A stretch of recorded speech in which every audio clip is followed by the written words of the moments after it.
from America, we're watching from afar, watching UK collapse. Are most people over in UK on board with what's going on? Or, I mean, is there people fighting back to be like, hey, we don't want this?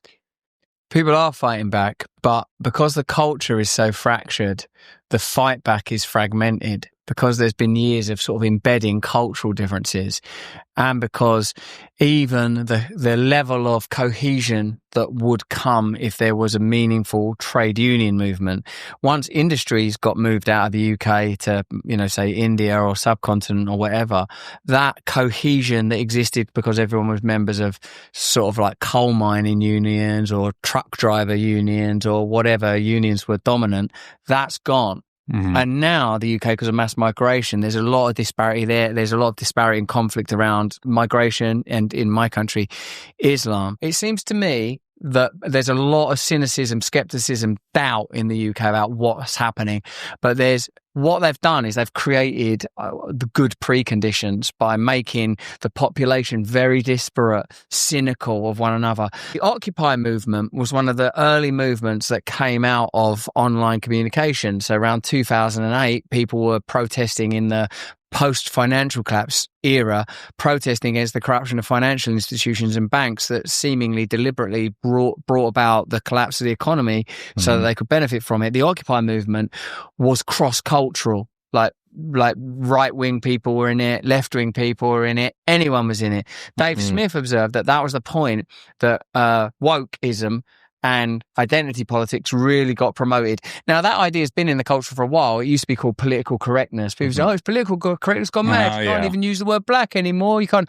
And there is definitely, obviously, an argument for ensuring that minority groups or vulnerable communities, or call them what you are not subject to hateful speech from the dominant population. But that idea has clearly gone wrong because people don't know how to assess a country like Japan, where people generally want a stable population, or a country like Ireland, which isn't a former colonial power that's got really strong views on migration and big problems with migration. So it's all really, really falling apart. And in my country, you can tell there's a right-wing kind of resistance movement built around Tommy Robinson.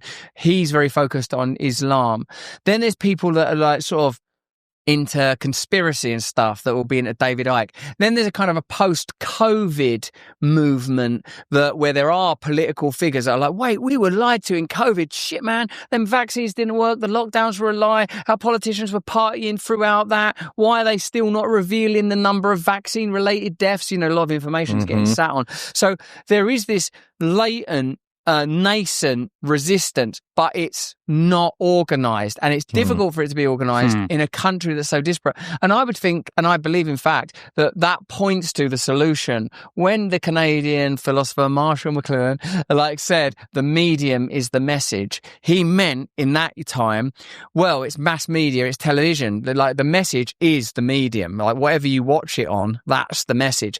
And in those days, a few people could control all print media. A few people could control all broadcast television. It was a very cohesive, tight group you could control, other than renegade journalists here or there with a Watergate or an Iran-Contra or whatever. You could control information.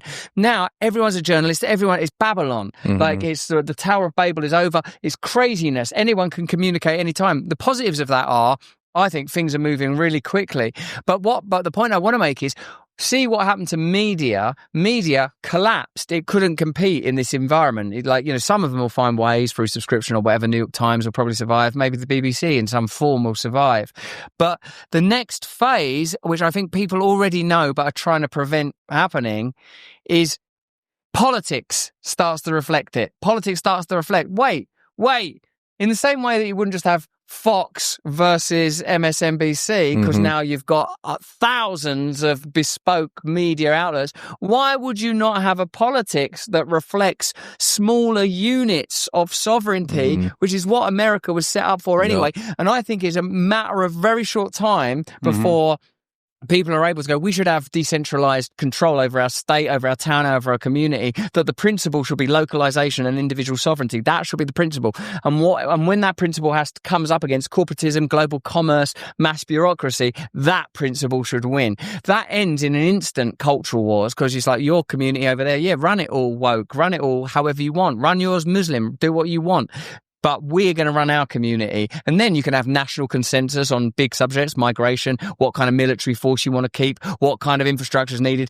And if that conversation ever gets out, think how quickly the idea can spread. And then who the fuck wants to have like a couple of hundred people in Congress or Westminster Parliament? So I think even though in Britain it's disparate and desperate and sometimes seems totally hopeless, especially for someone facing a rape trial just while they're getting ready to get rid of juries, thankfully not in rape trials actually, but rape or sentences that hold, or trials that hold big potential jail sentences. The hope I see in it is they're trying to keep down something that if enough people start thinking that way, like looking for our connection instead of our differences, then I think there could be successive radical changes. Yeah, I mean, I see that point. I also, just the way my brain works, I can see from that decentralized command, or that having decentralized government, or like, hey, you do your thing over there, we're going to do ours over here. I can also see that going pretty wrong as well, where eventually one group is going to expand into the other group's land. Thanks for watching the video. Have a look at this one over here, or join us Monday, Wednesday and Friday on Rumble.